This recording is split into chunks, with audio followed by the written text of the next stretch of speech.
the invitation to share CDC efforts with you in this arena. I think it's exciting. My head's been spinning and a lot of good ideas flowing. And if your head is spinning and you need more blood flow, feel free to walk around and get some physical activity. With this presentation, I'll talk about leveraging electronic health information with improved health delivery, management, and surveillance. This is one way we can support physical activity and prevent chronic disease to improve individual and community outcomes. I was asked to present to you our group of leaders in the wild, wild west of quantified healthcare because I think our projects address nationwide goals such as care delivery, surveillance, health information technology, and public health healthcare collaboration, similar to what you all are working on. So please think about how you and your organization can learn and benefit from similar work moving forward. Make sure.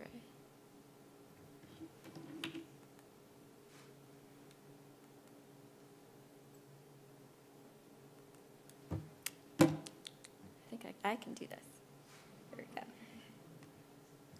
There we go. I have a Mac too, so I should be. Oh, and I want to mention that I do not have any conflicts of interest. I'll mention that up front, and we do also have our CDC statement at the end saying this is opinions of me and not of CDC, the organization. So here we have physical activity is the closest thing we have to a wonder drug. And this is our CDC's director's statement. Literature supports this, and that's why we're all here today. And this case for physical activity as a vital sign, as Felipe, Dr. Lobello has mentioned, continues to build with our recent last week, Tuesday, they published the AHA, American Heart Association scientific statement. So the case is just getting stronger.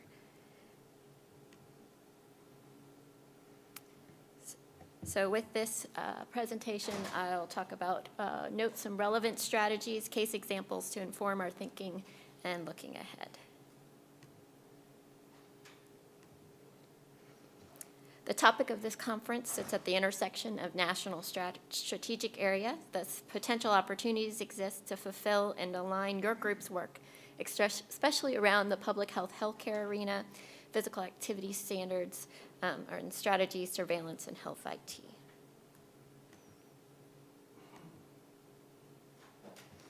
Efforts to bridge primary care and public health serves to benefit the populations across the top of this figure. The electronic health information projects can work across the strategies that are listed at the bottom. It can improve the systems and support healthcare facility. It can enhance the chronic care model by providing decision supports for the clinic visit and empowering patients as called for in the chronic care model. And it connects patients and families to the efforts in the community. Our CDC Center for Chronic Disease Prevention and Health Promotion runs projects that address the strategies across the bottom, such as Million Hearts, Coverdale, and the Healthy Weight Measures Initiative that I'll talk about today.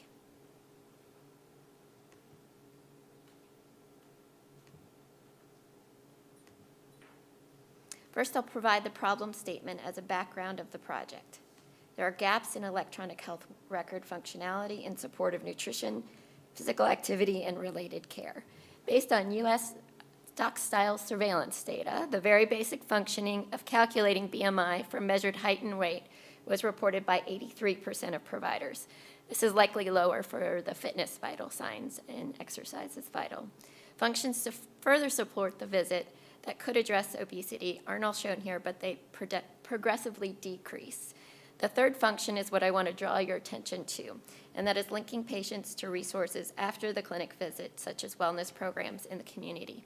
Only 9% of primary care providers reported that their electronic health records generate lists or prompts to referrals in community-based programs or resources. Also, there's gaps in approaches to communicate data. For example, the communication process of electronic health record data in the medical setting to health departments can involve time-intensive dual data entry, variable data impacting quality, and many interfaces with associated costs and challenges. These barriers make it difficult to optimally use electronic health record data. And then third are the gaps in health surveillance. While currently surveillance systems are the current systems are important, they do have limitations in such that they're lacking one or more of key surveillance characteristics. Ideally, we would like the best of all surveillance characteristics in one system. And this would include things like population-based sample of measured physical activity data, lower primary sampling units. So some of our systems have national or state level, and we'd like primary sampling units down to the counties, cities, or healthcare offices, as health is local. And good representation, the thirdly is good representation of the child population where there's a larger gap in surveillance with obesity. So I'll outline the basics of the project. The purpose of the Healthy Weight Measures Initiative is to allow standardized capture of health data across all health systems, thus improving electronic health record data quality, aligning standards, assuring data exchange, and using improved surveillance to inform policies, priorities, and intervention for chronic disease and control. This figure depicts this potential for information systems and exchange among healthcare and public health practitioners. Starting on the left, data quality is captured in electronic health records in the medical setting. For example, in hospitals, this can be federally qualified healthcare clinics or private clinics. It can support the patient-provider interaction and can improve care. This data then can flow via messages to other providers for care coordination, or can flow to the public health setting. This electronic exchange, or what we term as interoperability, is facilitating the following by following this one uniform or standard way of communicating. There are two types of message content standards that have been defined during the Healthy Weight Measures project, and there are 5 use cases that have been outlined on how this data can flow to the public health setting. What's in the public health setting on the right, data could be used to inform individual and system-level changes in communities and in healthcare clinics with the goal of positively impacting behavior and cost.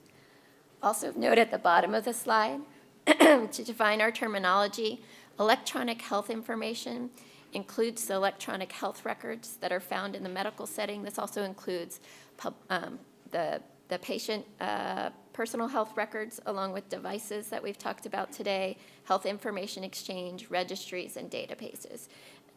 That can house electronic health information. So when we talk about electronic health information, we talk about a standard that can be applied across all of these different areas. This allows for standard use across these actors and transactions, which allows for more seamless data flow, the term we call interoperability.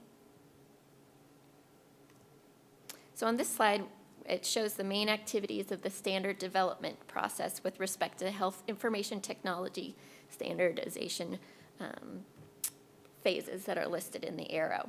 This has led to the development of an approved international standards that we have for today, for example, in the immunization registries or notifiable diseases.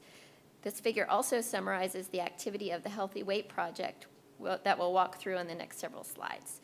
And it follows the process of identifying needs and priorities, standards development and harmonization, testing and trial implementation, and deployment. So first, the needs and priorities were identified when in about 2010, the year 2010, states requested national standards and improved surveillance. Similarly, at that time, clinicians asked for, they communicated that there was a need for national electronic health record-based obesity improvements, and also health IT was prioritized in policies such as the HITECH Act and in national initiatives. With this impetus and the support in place, work to develop the message on interoperability standards and went through 2 standardizing organizations. Development was done in collaboration with stakeholders, including input from those listed here at the bottom. They're the state and local partner webinars that we hosted. CDC had an electronic health record expert panel. The American Academy of Pediatrics was involved, and as well as vendor input and public comment.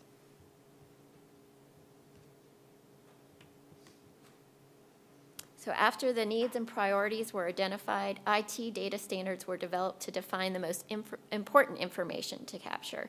These standards are then published so they can be used across all health systems. For the Healthy Weight Project, we published 2 data content standards outlined here in orange. And I've also highlighted some in orange where physical activity fits up into the obesity work. So the scope of the project was to define elements that capture the ABCDs of healthy weight. So A stood for assessment of the content that contains the core anthropometrics, including height and weight, age and sex to calculate BMI and BMI percentile. Also, the basic demographics to crosstab for basic patient population prevalence estimates, as well as associated conditions value set that allowed for data cleaning and patient care information. And those data are listed in black, and they're included in a V251 ORU message, or we also call that just the screening message for simplicity. The additional elements that are in green are important to further support the obesity visit. They include B for behaviors that are related to nutrition, physical activity, and obesity. C for elements important to the continuity of care. D for the identification of resources. And S for setting goals and supplying a care plan. This content then can be generated into a care plan that you can supply to patients to empower them, which is central to the chronic care model. And this is also the CDA message, which is the core black and the green information, which I call also the advanced standard. So the content for both standard types, once packaged into a message, has a header, a footer, and is wrapped in a security layer. And then that can be transmitted for use in care coordination and in population analyses. At the bottom are the technical publications for developers that are listed online. I'll just note that the two standardizing organizations we went through were the Health Level 7, HL7, which produced an implementation guide, and then we went through Integrating Healthcare Enterprises, IHE, Core Quality Research and Public Health, their committee, which created a technical framework. So those documents are available online for vendors. We also have 7 healthy weight value sets. Those value sets are a grouping of LOINC codes that are available for public health and for clinical use. And then there's also, we have about 32 new LOINC codes. So where data LOINC codes didn't currently exist for nutrition, physical activity, and obesity, there's now new LOINC codes that CDC was able to request. One that comes to mind is the physical activity behavioral counseling. There wasn't one to set goals on physical activity, nor nutrition or obesity. So that, for example, is some of the new LOINC codes that are requested and now available for use, and could similarly be done with physical activity. We have engaged with 15 implementers that are listed here on the slide who develop products for data capture and interoperability. We supported 2 implementing partners as receiving public health databases. This was software partners and the University of Washington, and then also a technical coordinating partner, Public Health Informatics Institute. The public health teams, along with vendors across health information systems, work to build their systems to capacity as defined by the Healthy Weight Use Case Protocol. So these health information systems came together at several national conferences to test and demonstrate the healthy weight message. In 2014 and 2015, implementers tested data exchange at what's called Connectathon. In the top picture, partners tested this message to see if it could be exchanged between entities. Some of our partners are there alongside a whole room full of engineers where they stay for a week until their product is built and able to test the transmission of data. So after you pass the Connectathon testing, we demonstrated at 2 showcases, and we showcased several interoperability scenarios. So in the middle picture, you can see GE, the electronic health record company, Oz Systems, which is the company that provides an infrastructure for data exchange, and then the University of Washington that worked to accept public health messages. They were talking to the audience and showcasing how you might analyze clinical data to prioritize, here they're showing in the background, a worksite physical activity intervention. And that was in the community. So an example of public primary care and public health connection based on data. So this process helps to develop and disseminate the standards. Moving forward, the electronic health information logic model shows how input across stakeholder groups could benefit individuals and communities. Strategic activities at the level of data in the orange, individual information systems, and contextual factors are listed. And with that help, we can reach impactful outcomes in data capture, that first column in the short term, in data flow or interoperability, the intermediate term, and then finally in data use. So this shows both the short term and the longer 10-year outlook. So activities in the Healthy Weight Measures Initiative provide these items on the screen that can be useful for you and others as you're embarking on efforts.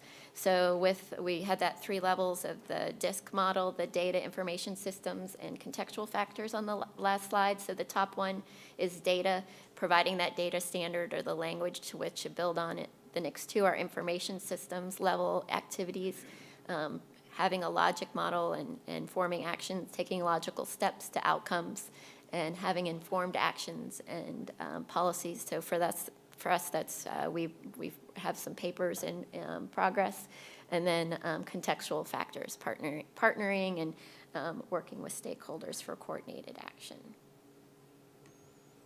Opportunities moving forward. So there's opportunities that exist for you and others to accelerate the progress of the goal to standard usage and information systems for enhanced quality, cost savings, and impact. And actually, this is where we have the DISC model. The standards are for the data, then information systems. We need to build out the infrastructure. We also need to determine approach to manage information and having expertise in the workforce that can deal with this. And the last 2 are contextual factors, working on informed payments and policies and creating a package. I have a couple handouts that I can share with you as far as practice to practice, where our partners can share their work in electronic health information for others to learn. But creating a full package with technical documents, success stories, coordinated strategies, best practice recommendations, and toolkits can help your partners move forward with the data standard. And then I have just 2 more quick case examples to inform our thinking. Looking at time, I'll hurry through. Red line shows the decreasing stroke rates. The blue line shows Coverdale. Coverdale was funded, CDC was funded in 2001 by Congress to improve stroke care. And most recently in 2015, we are now required to look more across the spectrum of continuum of care. So it's a long history of registries, and now there's more emphasis on information exchange from the very beginning of time when you have a stroke with EMS to the ED, through the care continuum, and then to the post-hospital discharge. So the mission of the 9 funded states is for data-driven, statewide data-driven quality improvement across the stroke care continuum for better patient outcomes. This is our framework for the Coverdale, and as you can see, and as you talked about programs, the program was there, the data is used to support the program across settings. And then if you zoom in on one setting, I wanted to show this example of where interoperable data is being built to use. So we zoom in on this example of a tool that's helping to support this care continuum and data-driven quality improvements across settings. On this slide, we look at the post-discharge transition from hospital to home, where we are working on a Smart on Fire tool that we're building with Georgia Tech. Here, the data is transported via a FHIR message to the SMART app. This app can be then accessed by Nurse Jane on her mobile platform to collect information on patient Bob, such as whether he has been able to adhere to medications or maybe adhering to his fitness regimen, or if he has experienced any adverse events such as falls since discharge. This part of the clinical workflow so that the SMART app goes back to the electronic health record for the providers, such as the primary care physician, to act upon, as well as it's submitted to the public health department, which allows for systems-level quality improvements. They can provide seminars and materials to better support medication coordination or fall prevention efforts at the population level. So here, stroke data has driven quality improvement for patients and others, for patient Bob and others in the community. Similar physical activity data could be exchanged to drive care quality improvement. At the patient level, physical activity in the primary care physician's care plan can go to a fitness specialist for a community wellness program. At the population level, a registry with physical activity data could drive improvements in primary care physician care practices and a wellness program delivery. That's the patient level. This is the registry level. And for stroke, this is how we're using data through performance measures, reporting back to hospitals, back to care providers, reporting to states, and using it for international sharing. And there are 24 abstracts at the most recent International Stroke Conference. So this helps us create new protocols and set standards of care. And one final case example, real quick, is the Million Hearts. I believe many of you have heard of Million Hearts. That initiative focuses on a core set of factors. From the community prevention side to the clinical prevention side, it's wrapping up a 5-year cycle. And in that cycle, they've found that using health IT tools have been improved over 500,000 patients, identifying those that potentially have hypertension. But now we're moving into the next phase. So Million Hearts 2.0 is going to be launching January through July of 2017. And with this, it offers a new refreshed and bold emerging initiative.